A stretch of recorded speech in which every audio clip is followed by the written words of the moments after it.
तुमचा आज प्रचार आहे, नागरिकांचा कसा प्रतिसाद आहे, काय समस्या जाणवल्या? आता आम्ही चिंतामणी नगरमध्ये फिरताना अत्यंत चांगला प्रतिसाद जनतेचा आहे. ही निवडणूक जनतेनं आपल्या हातामध्ये घेतलेली आहे.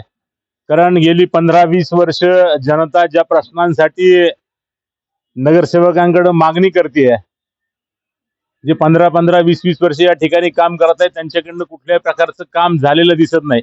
प्रत्येक गल्लीमध्ये ड्रेनेज लाईन तसेच आहे, पाण्याचा प्रश्न तसाच आहे, रस्त्याचा प्रश्न तसाच आहे. रात्री अपरात्री या भागामध्ये पाणी येतं, त्याच्यामुळं जनतेला बदल हवा आहे. त्याच्यामुळं जनतेनं ही निवडणूक हातात घेतली आहे.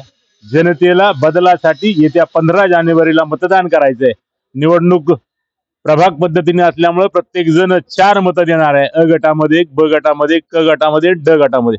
अ गटामध्ये प्राचीताई आल्हाट आहे, ब गटामध्ये मी स्वतः जीवन जाधव, क गटामध्ये स्नेहलताई दगडे आणि ड गटामध्ये अतुल दरवडे.